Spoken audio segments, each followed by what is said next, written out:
자, 8반은 페이지를 수능 다큐 60페이지 펴세요. 60페이지.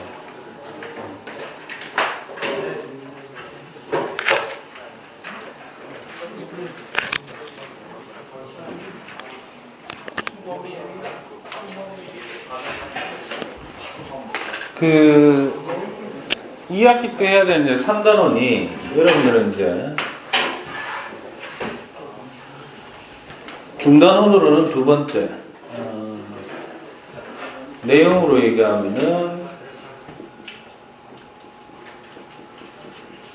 기후변화에 대한 내용입니다.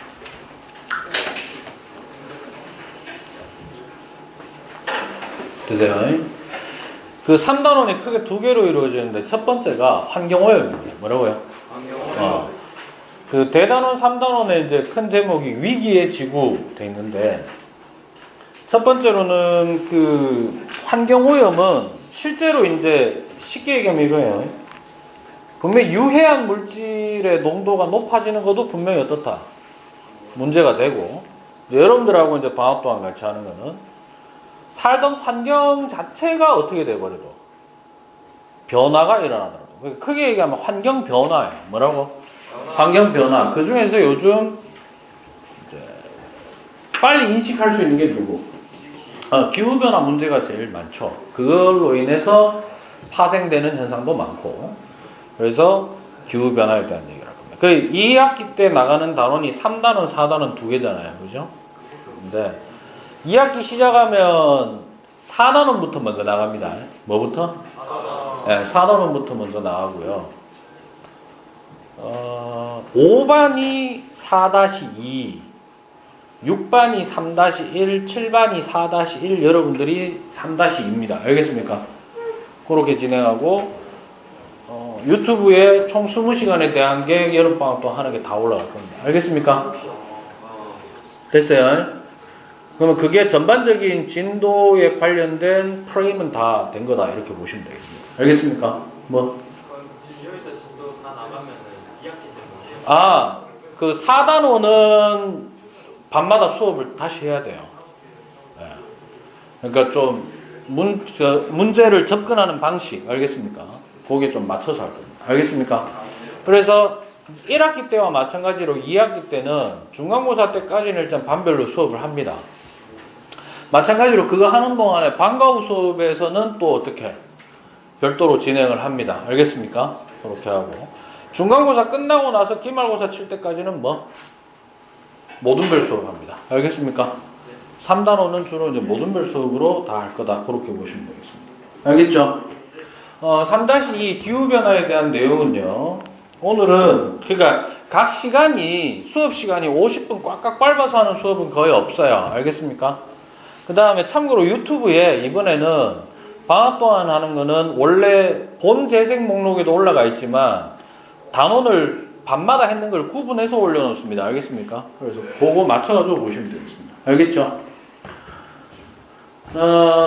크게 구성을 좀 보시면요. 첫 번째로는 지구에서 기후변화가 일어나는 기후변화의 요인에 대한 얘기를 합니다. 그 다음에 두 번째로는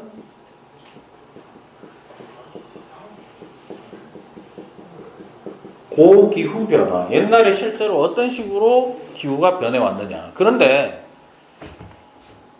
요거 두 개는요 주로 기후도 여러 가지 요소가 있는데 뭐에 포인트가 있느냐 하면 평균 기온의 변화에 포인트가 좀 맞춰져 있다 이렇게 보시면 되겠습니다. 그리고 나서 현 시점에서 문제가 되는 현상들을 이제 다루게 되는데 제일 많이 다루는 게 이제 얘입니다. 누구요? 지구온난화가 되겠고 그 다음에 요거 다음으로 좀 중요한 게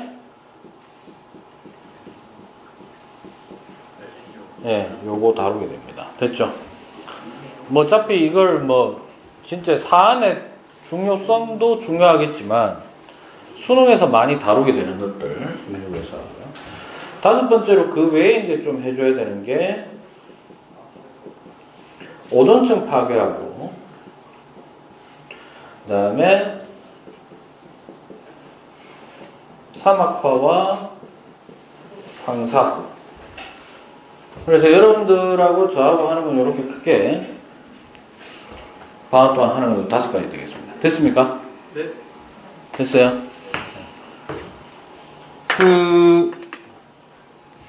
오늘 하게 되는 이 기후변화 요인은요, 1시간 반짜리예요. 그러니까 얼마?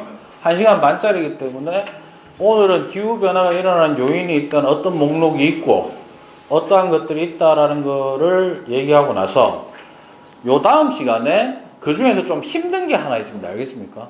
그거 설명을 하고 난 다음에 실제로 지구에서 지구 역사 속에서 기후가 어떻게 변화되어 왔는지 거기까지 정리를 하도록 합니다. 알겠습니까? 시험 문제 나오는 건 요거 하나 꼭 나오고요. 이 안에서 어렵다고 했는 거 하나 죽인다.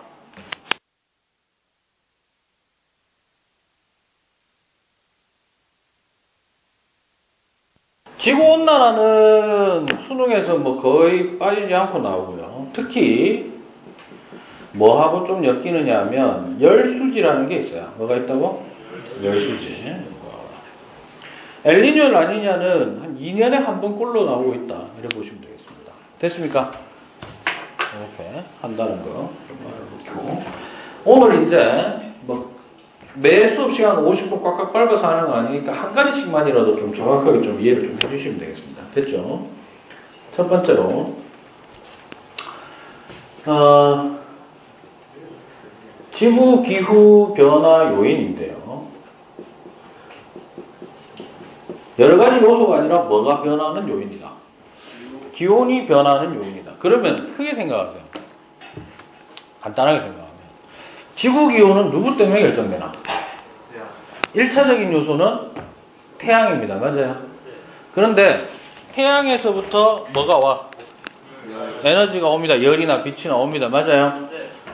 단순히 받느냐 안 받느냐로만 기온이 결정되는 게 아니라 누구의 역할이 좀 있다. 대기의 역할이 있습니다. 누구의 역할? 대기의 역할. 그게 이제 온실 효과죠. 맞아요? 온실 효과도 어느 정도 있어야 뭐 생명체가 존재할 수 있고 환경이 어느 정도 유지가 됩니다. 맞습니까? 그래서 크게 이 역할을 하는 놈이 1차적인 요소는 누가 있을 수도 있고 태양도 있고 그 다음에 지구의 환경적 요소에 의해서 결정이 된다고 보시면 되겠습니다. 크게 지구 기후 변화 요인은 2가지입니다. 몇 가지? 크게로는 2가지, 세부적으로 나누면 3가지가 됩니다. 첫 번째, 지구 외적 요인이 있죠. 지구 바깥에서 요인을 찾는 거예요. 이제 대표적인 누구? 일단 누구에 대한 내용이다. 이거는 이제 태양 에너지에 대한 내용입니다. 두 번째로는 지구 내적 요인 되겠습니다. 근데 지구 내적 요인은 다시 2개로 나뉩니다. 첫 번째, 자연적 요인이 있고요. 두 번째로는 인위적 요인이 있습니다.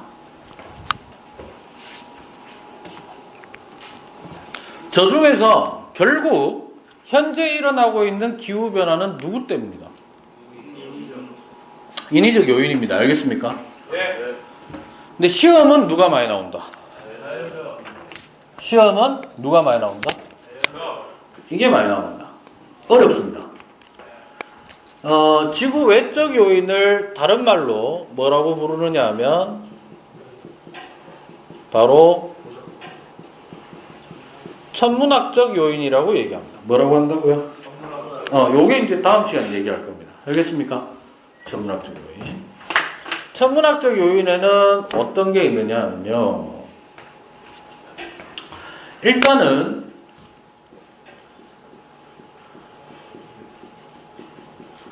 지구 자전축,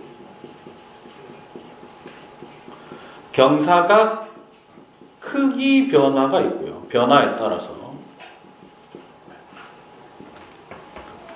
태양 에너지가 들어오는 게 달라집니다. 다음 두 번째로는 지구 공전궤도 20율이 변화하는 것 역시 영향을 줍니다. 세 번째, 자전축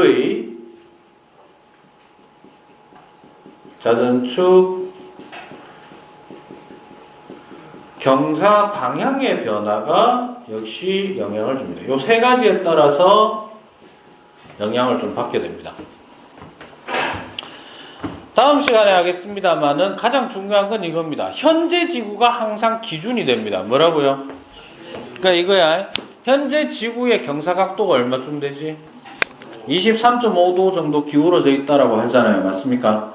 그 다음에 실제로 지구의 공전궤도는 원이야, 타원이야? 타원입니다. 20율이 커지면 타원이 좀 더 길쭉해집니다. 그죠? 좀 더 이제 좀 고급지게 표현하네. 20율이 커진다라는 걸 우리 피부에 와닿는 좀 고급진 표현으로 바꿉니다. 그 계절 연료차가 커져. 근일점과 원일점 사이의 거리 차가 더 커집니다. 알겠어요? 주의할 점은 20율이 변화할 뿐 평균 공전 반지름인 1AU 값은 안 변하는 걸로 보는 겁니다. 알겠습니까? 오로지 타원의 어떠한 찌그러진 정도, 길쭉해진 정도만 따지는 거예요. 알겠습니까? 그러니까 예를 들어서 근일점과 원일점까지의 거리를 합치면 무조건 얼마? 지름이니까 2AU가 되는 거는 변화가 없는데, 알겠어요? 20율이 변화하면서 이제 초점 사이의 거리가 어떻게 되면서 20율이 커지면 초점 사이의 거리가 멀어지면서 근일점일 때와 원일점일 때의 거리 차가 어떻게 된다?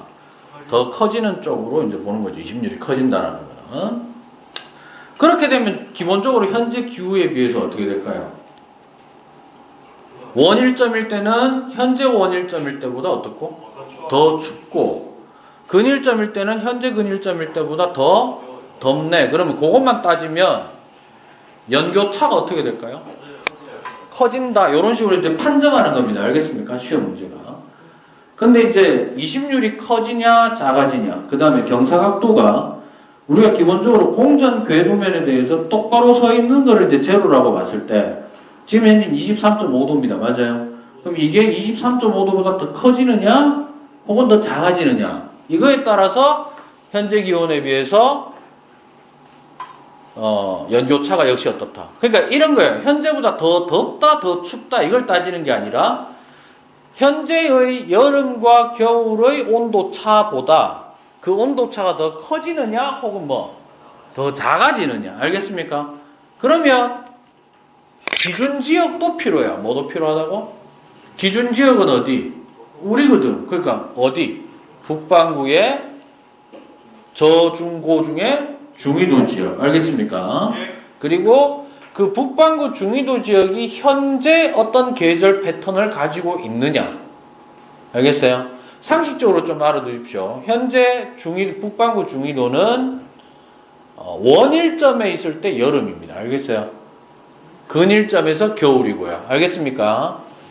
됐어요? 왜냐하면 사실은 원일점과 근일점 사이의 거리차가 그렇게 크지 않은 편이고, 그 다음에 경사각도에 의해서 결정되는 게 많기 때문입니다. 알겠습니까? 그래서 그 방식에 대한 거는 다음 시간 좀 얘기하도록 하고요. 그 다음 지구 내부적 요인 중에 자연적 요인은 뭐가 있을까요? 결국 이 지구 내적인 요인은 대부분 뭐를 결정짓는 거냐 하면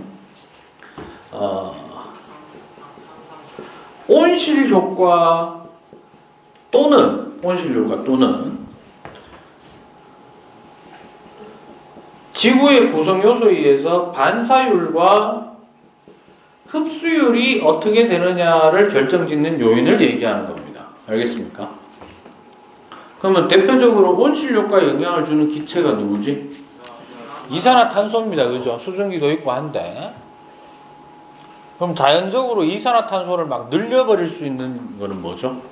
별로 없죠. 이게 자연적 뭐거나 화재거나 이거는 알잖아. 반사율이나 흡수율을 변화시키는 것 중에 우리가 이전 시간에 1학기 동안 했던 것 중에 누구? 화산 활동은 분명히 어떤 영향을 주게 됩니다. 맞아요. 반사율을 높일 수도 있고 뭐를 높일 수도 있고 흡수율을 높일 수도 있고. 됐습니까? 그 다음에 2학기 동안에 이제 인간이 어떤 식으로 뭔가를 잘못했느냐 라고 한다면 인위적 활동을 딱 두 개만 얘기하면 뭐가 있을까요? 사선열도 뭐라고요? 가축 첫 번째 뭐예요? 화산 화석 묘 자연 이게 너무 많은 거죠. 맞습니까? 한 개 더. 가축 가축을 더 많이 키우기 위해서. 벌복 뭐라고? 벌복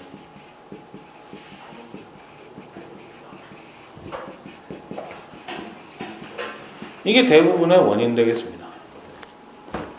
알겠죠? 인위적인 요인은. 됐습니까? 이 정도만 좀 기억하시면 될 것 같아요. 이거는 내적인 요인은 시험에서 거의 사용되는 그 요소가 별로 없다고 보셔야 됩니다. 알겠습니까? 주로 나오는 건 누가 나온다? 천문학적 요인. 대부분 좀 어려운 문제로 많이 나오고요. 난이도도 높다 보니까 정답률이 대부분 좀 평균적으로 좀 낮게 유지되는 문제다 이렇게 보시면 되겠습니다. 알겠죠? 요건 좀 다음 시간에 하도록 하겠습니다. 자, 그 다음에 이제 두 번째로 고기후라고 하는 거는 언제를 얘기하는 겁니까? 고기후 변화에 대한 거를 좀 얘기를 하면요. 여기는 두 가지를 합니다. 뭐 하느냐 하면 첫 번째로는요. 고기후 그러면 옛날 기후죠.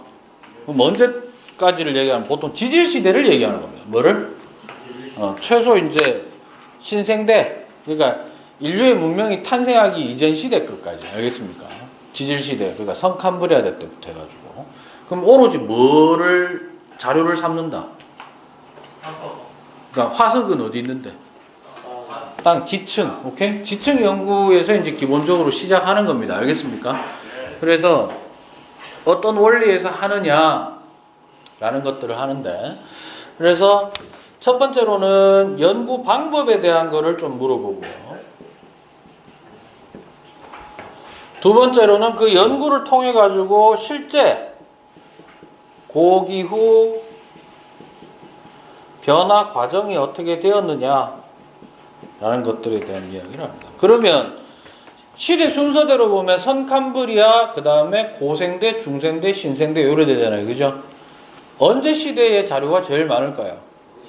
신생대. 가까운 시대일수록 자료가 많이 남아있고 먼 시대일수록 자료가 어떻다? 잘 없습니다. 그죠? 그래서 여러 가지 방법이 있는데 이제 그 61쪽 한번 보겠습니다. 61쪽에 보시면 지구기후 변화의 요인 해가지고 과거의 기후를 조사하는 방법 별표 하나 쳐놓고요. 첫 번째 뭐 있습니까? 빙하 시춤을 연구돼 있나요? 옆에 쓰자. 다른 말로 실제로 시험에서도 다른 용어를 많이 씁니다. 아이스코어. 뭐라고? 네, 아이스코어.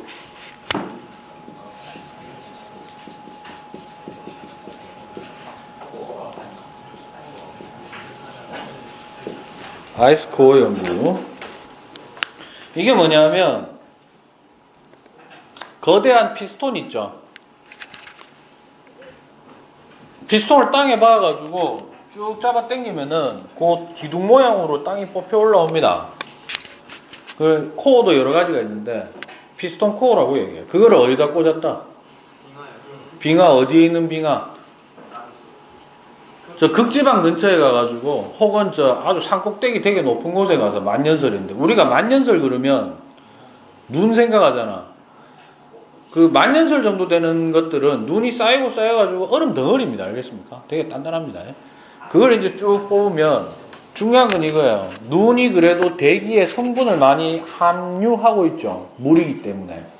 걔가 이렇게 차곡차곡 쌓인 흔적이 층이 이렇게 다 있습니다. 알겠습니까? 지층처럼.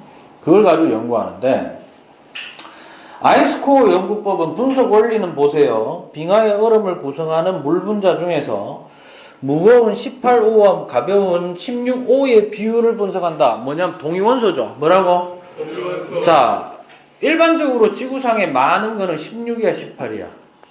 16이 많습니다. 알겠습니까? 그러면 없지는 않죠.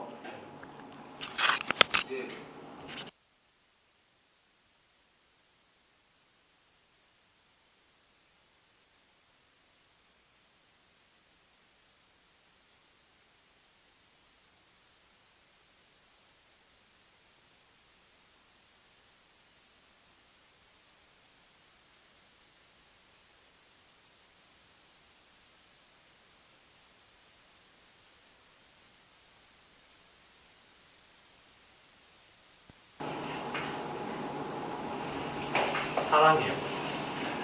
저 또 헛소리하고 앉아있네, 씨. 조금만 집중하세요. 방학 동안에 인간하면은 지금 좀 이론적인 건 좀 빼놓고 하려고 하는데. 알았어? 예.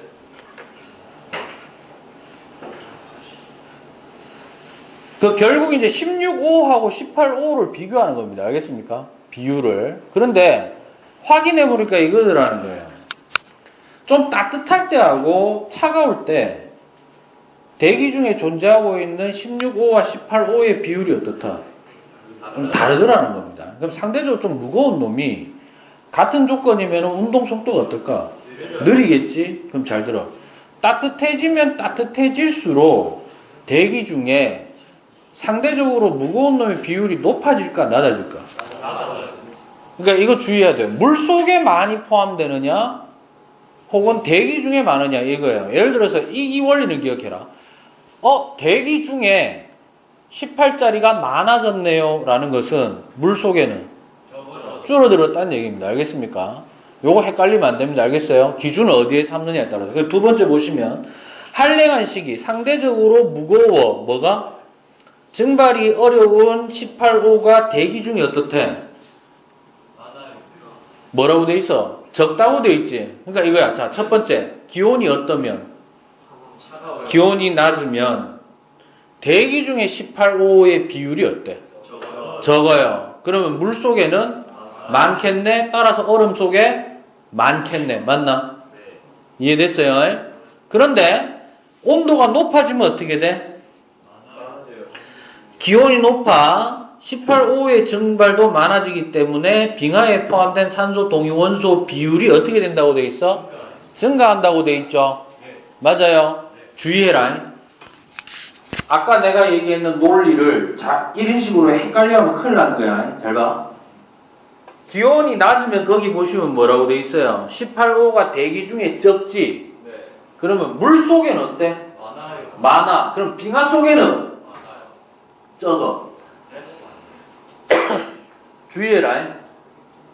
왜냐하면 빙하는 누가 만든 거야? 눈이 내려서 만들어진 거잖아. 그럼 어디에 있던 게 내려온 거야? 그렇지. 그거 조심해야 돼요. 알겠습니까? 알겠어요? 그래서 잘 들어. 사람들이 18O하고 16O가 H2O에 어느 정도 구성이 되어 있느냐 이걸 가지고 뭐를 알았다.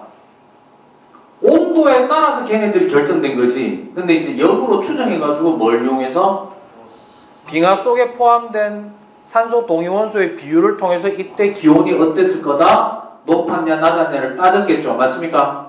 그런데 잘 들어. 빙하 속에서 얻어낼 수 있는 게 산소 동위원소뿐만 아니라 여러 가지 다른 기체들도 그 얼음이 쌓일 때 당시에 있던 기체가 좀 갇힙니다. 알겠어요? 됐니? 그러면서 그 안에서 뭐를 파악했냐면 O를 가지는 또 다른 기체가 누구? CO2. 그렇죠. CO2 비율도 조사를 한 거예요. 알겠나? 그럼 이런 거야. O 산소의 동위원소 비율을 조사했더니 이렇게 됐대. 됐나? 그냥. 그러면 이게 뭐하고 똑같다고? 이게 산소 동위원소 비율이면은 이게 뭐라고 결정할 수 있지? 기온이죠. 맞나? 그런데 얼음 속에 포함된 뭐를 또 찾았는데 CO2를 봤더니 모양이 어떻게 나왔다? 적어가지고 안 거예요. 아, CO2의 비율에 의해서 뭐가 결정될 수 있다? 기온이 변화할 수 있겠네라는 거를 저걸로 한 거야. 됐습니까? 알겠어요? 그러면 몇 가지가 일치하는 거야? 산소 동위원소 비율의 표를 16분의 18로 표현하느냐, 18분의 16으로 표현하느냐, 혹은 빙하속을 표현하느냐, 대기속을 표현하느냐. 맞아요? 그게 어떤 일관성을 가지고 평균 기온하고 일단 관계가 있고, 맞나? 그리고 평균 기온의 변화 곡선은 누구하고 비슷해야 된다? CO2의 비율과 비슷하게 나와야 된다는 걸 머릿속에 기억하십시오. 알겠습니까? 그러면 무엇보다도 아이스코어 연구법이 평균 기온을 추정하는 데는 좀 구체적인 정보를 알려주는 건데 단점이 있어. 뭐가 있을까? 현재 남아있는 얼음은 아주 오래돼봐야 40만 년 정도입니다. 뭐라고? 가장 오래된 게. 40만 년이면은 익혀야 신생대 말기입니다. 알겠어요? 됐나? 그러면 아이스코어 연구법은 우리가 고기후 연구를 할 때 지질시대의 신생대 이전의 거는 알 수 있다 없다? 없다는 겁니다. 알겠습니까? 그러니까 극히 제한적인 최근의 것만 좀 알 수 있다라는 측면이 있어요. 됐니? 그래서 두 번째 뭐 있어? 나무의 나이테 조사대인데 얘도 좀 신생대 안에서 대부분이에요. 알겠냐? 그러면 최소한 고생대까지 알려면은 이제 정보는 어떻게 되고 그 가지수가 적어지고 그리고 대략적으로만 추정을 하겠지. 맞습니까? 그래서 그 다음에 사용하는 게 이제 화석이에요. 뭐라고? 화석. 그 다음에 퇴적암의 종류. 예를 들자면 우리 저 1단원 할 때 한반도 지질할 때 고생대 우리나라 강원도죠. 거기 무슨 퇴적암 많이 나옵니까? 너 그런 이제 습관 버려야 된다. 중간고사 끝나고 나면은 했던 거 다 포맷. 다음을 위해서. 용량을 늘려라. 알겠나? 지금 하는 거는 수능대 가서 또 써먹어야 될 거 아니야. 석회암이죠. 뭐라고? 석회암 보통 어떤 환경에서 많이 생기지? 온난화 환경일 때 많이 생깁니다. 알겠습니까? 네. 그러면 예를 들어서 이런 거야. 지층을 봤는데 뭐 화강암, 현무암 나오다가 석회암 측이 나왔어요. 뭐가 나왔다고? 그러면 그게 몇만 년 전, 몇 억 년 전 건지 내가 알았어. 예를 들어 3억 년 전 거야. 그러면 그 석회암이 쌓일 당시가 3억 년 전인데 3억 년 전에는 석회암이 두껍게 퇴적될 정도로 온도가 어땠을 거다. 현재 바다에서는 우리나라 바다는 따뜻한 바다는 아니거든. 석회암이 침전된다 안 된다? 안 됩니다. 알겠어요? 그러면 현재 바다보다도 어떻다? 훨씬 더 수온이 높을 정도로 기온이 높은 시대였겠군. 이렇게 얘기하는 겁니다. 알겠습니까? 또 하나. 화석 중에 산호가 나왔어요. 뭐가 나왔다고? 산호는 따뜻한 바다에서만 삽니다. 어디에서? 최소한 우리나라에는 현재 산호를 잘 보는 수 있는 게 제주도 근방이에요. 바다가. 남해안이거나. 그런데 강원도 앞바다에서 예를 들어서 산호 화석이 나왔다. 무슨 말이야? 과거에 좀 따뜻한 시절이 있었겠네라고 이제 얘기하는 겁니다. 알겠습니까? 그래서 전 세계적으로 지질 조사를 통해 가지고 이제 아이스코어 말고 할 수 있는 게 첫 번째 뭐? 화석. 그 다음에 퇴적암의 종류. 뭐라고요? 요런 것들을 좀 사용할 수 있다. 주의할 점. 선캄브리아는 그나마 뭐도 별로 없다. 화석도 별로 없고. 두 번째. 암석도 대부분 되게 밑에 있다 보니까 뭐를 많이 받는다? 변성. 알겠어요? 변성암은 본질을 추정하기가 쉬워 어려워. 그래서 선캄브리아 시대는 대부분 정확치가 않다라고 표현합니다. 알겠어요? 책마다 어떻게 되어 있냐면 뭐 기온이 높게 유지됐는데 혹은 뭐 낮았다가 높아졌다 뭐 변화가 심했는데 책마다 좀 다릅니다. 왜냐하면 정확한 결론을 내기가 쉽다 어렵다. 그래서 일단 선캄브리아는 정확한 기후는 알 수 없음이 정확한 표현이에요. 알겠습니까? 그러면 우리 책에 보시면 지질시대의 기후라고 해가지고 어디서부터 나와 있어? 그렇죠. 선캄브리아 다 안 나와 있어요. 됐냐? 그래프를 보고 분석해 봅시다. 고생대는 전반적으로 어땠다? 현재 평균 기온을 보통 얼마 잡지? 15도요. 상온을 15도로 잡고 20도 내외로 잡습니다. 알겠습니까? 15도에서 20도. 그러면 고생대는 대부분 어땠어? 25도면 현재보다 온난했는데 중간에 기온이 10도까지 확 떨어진 적이 있습니다. 맞아요? 주의할 점, 이건 빙하기는 아닙니다. 알겠습니까? 빙하기라고 하면은 뭔데? 평균 기온이 0도 아래로 떨어지는 걸 얘기합니다. 알겠습니까? 그래서 중생대는 또 어떻다? 전반적으로 또 따뜻했습니다. 알겠어요? 그리고 17도씨 정도까지밖에 안 떨어졌죠. 맞아요? 그러다가 신생대에 들어와서 확 떨어지는데 이 그래프도 약간 조금 오류가 있습니다. 그 신생대 제3기는 더웠다가 하강을 시작하는 시기고 신생대 4기는 이제 후반기죠. 신생대 후반기 현대로 오면서 잘 들어라. 평균 기온이 0도씩 아래로 내려간 적이 4번 있어요. 몇 번? 4번. 그럼 이러지. 내려갔다가 올라오고 내려갔다가 올라오고 맞아요. 그러면 내려갔을 때를 뭐라고 하고 빙하기, 올라왔을 때를 간빙기라고 합니다. 뭐라고 한다고? 그러면 빙하기는 4번 있었어. 간빙기는 몇 번? 3번 사이사이. 됐어요? 그래 신생대에서 기억할 건 이거야. 4번의 뭐와? 빙하기와 3번의 간빙기가 있었다. 이 정도로만 좀 기억하시면 되겠습니다. 됐나요? 그래서 그 동그라미 3번에 보시면 빙하기와 간빙기가 교대로 나타났다. 평균 해수면은 빙하기보다 간빙기에 더 높았다. 당연하죠? 왜요? 얼면 얼음은 따로 해수면에 영향을 안 줄 수도 있지만 증발된 게 대륙에서 올 수가 있지. 그러면 전체 해수면은 내려갑니다. 알겠습니까? 됐어요? 오늘은 여기까지 좀 하도록 하겠습니다. 다음 시간에 61쪽에 3번 기후변화의 외적 요인, 요거 좀 중요합니다. 알겠죠? 요거 하고 넘어가도록 하겠습니다. 알겠죠?